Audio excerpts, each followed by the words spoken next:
salut les amis, j'espère que vous allez bien. Aujourd'hui c'est la troisième thématique de ma chaîne et donc on va parler des critiques de films et de séries télé. Mais j'avais oublié de vous préciser dans ma vidéo de présentation que je comptais aussi parler des animés. Et donc aujourd'hui on va parler de Fairy Tail, parce que pour tous ceux qui le savent, l'animé a repris la semaine dernière. Alors oui, je sais, normalement j'aurais dû vous faire cette vidéo bien plus tôt, mais j'ai eu quelques soucis, j'étais pas satisfait forcément de ce que j'avais fait avant, et donc j'ai décidé de tout reprendre à zéro. Donc voilà, c'est parti, aujourd'hui on va parler de l'épisode 278 de Fairy Tail, ou si on suit l'ultime saison, le premier épisode. Avant qu'on commence, je tenais aussi à vous dire que je vais vous expliquer comment je comptais faire ces vidéos de review d'épisodes d'animé. Donc je pense que je parlerai d'abord de l'épisode, sans vous dire exactement ce que j'en pense, je ferai juste un bref résumé, je vous montrerai certains passages des épisodes. C'est pour ça que tous ceux qui regardent mes vidéos, je vous conseille de rester jusqu'au bout, parce qu'à la toute fin, je vous donnerai mon opinion et je noterai l'épisode. Pas forcément sur toujours les mêmes critères, mais je noterai l'épisode, je sais pas encore sur combien. On verra bien combien ça va donner, et puis on va faire ça ensemble quoi. Allez, c'est parti, là vraiment cette fois on y va, je commence. Alors pour résumer cet épisode, on retrouve Natsu, Lucy et Happy qui se dirigent vers Lamia Scale, qui est une autre guilde concurrente de Fairy Tail, du moins l'était, parce que la guilde de Fairy Tail, je vous rappelle, a été dissoute. Et ils se dirigent là-bas, on ne sait pas trop pourquoi, mais apparemment un membre de Fairy Tail s'y trouverait, parce que sinon, quel est l'intérêt d'aller là-bas, vu que leur objectif c'est de reconstruire leur guilde. Donc ils y vont, ils y retrouvent Wendy et Carla, ou Chalulu en japonais, si je ne dis pas de bêtises. Et on est face à un truc très intéressant, c'est-à-dire qu'ils pensaient tous les trois que tous les membres de la guilde allaient revenir vers Fairy Tail sans poser de questions, sauf que c'est pas du tout ce qui s'y passe. Wendy refuse et souhaite rester à Lamia Scale, on sait pas encore forcément pourquoi, mais bon, pour tous ceux qui ont lu le manga, ils savent, mais je vais pas spoiler ceux qui l'ont pas lu. Et donc Natsu, Lucy et Happy sont complètement dépités, ils ne comprennent pas du tout le choix de Wendy et de Carla, et ils se demandent si tous les membres de la guilde réagiront de la même façon. Mais ils n'ont pas le temps de pleurer sur leur sort, parce que une guilde concurrente à Lamia Scale va attaquer la ville avec des monstres, et Natsu, Lucy et Happy veulent aider Lamia Scale à se débarrasser de cette menace. Sauf que voilà, Natsu va être mis sur le carreau parce que Shelia embarque Happy pour aller combattre le dresseur de ces fameux monstres avec Wendy. Et donc Natsu est vraiment mis sur le carreau, il est vraiment par terre avec une jolie trace de pompe sur la figure. Pardon. Sauf que Natsu, complètement vénère de s'être fait kidnapper Happy, et fonce droit dans le tas. Et face aux monstres, tout le monde est stupéfait en se disant mais il est complètement fou quoi, il a pas vu là les monstres qui débarquent devant lui. Sauf que là on nous montre vraiment les progrès de Natsu, une force phénoménale, même pas il utilise ses flammes, rien du tout, juste lui. Il fonce droit dans le tas et les monstres sont tous balayés les uns après les autres. Et voilà, la fin de l'épisode s'arrête comme ça. Maintenant, je vais pouvoir vous donner mon ressenti sur les points positifs et les points négatifs de cet épisode, et on va pouvoir le noter ensemble. Alors c'est parti, maintenant on va noter cet épisode. Donc dans les points négatifs, je noterai le début de l'épisode, c'est-à-dire qui nous montre Erza en train de parler toute seule et ses compagnons en train de dormir. Et avant l'opening, on se retrouve face à une phrase très choquante qui nous annonce la dernière bataille de Fairy Tail. Alors pour tous ceux qui suivent que l'anime et qui lisent pas le manga, je ne vais pas vous spoiler. Pour ceux qui lisent le manga, vous savez à quel moment ce passage se passe. Et personnellement, j'ai trouvé que c'était une façon très étrange de commencer un anime.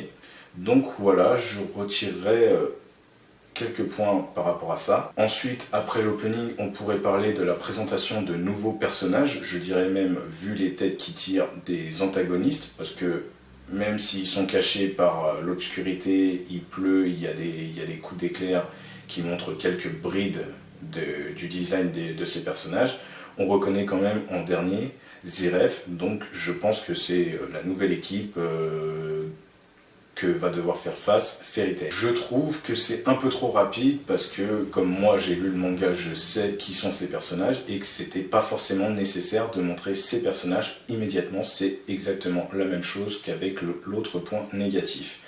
Et en dernier point négatif, je dirais qu'il y a certains passages de remplissage. Ils peuvent être intégrés à la trame du manga, mais je pense pas que c'était forcément nécessaire de montrer ça.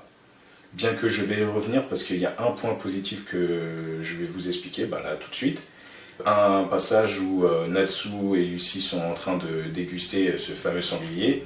Lucy commence à raconter ce qui s'est passé dans l'arc précédent, c'est-à-dire la bataille contre Tartaros. Et j'ai trouvé ça vraiment bien parce qu'en fait, sans ça, pour des personnes qui souhaitaient regarder Fairy Tail à partir de ce moment-là, auraient loupé plusieurs informations cruciales. Et donc, c'est vrai que c'est bien joué de la part du réalisateur de cet épisode.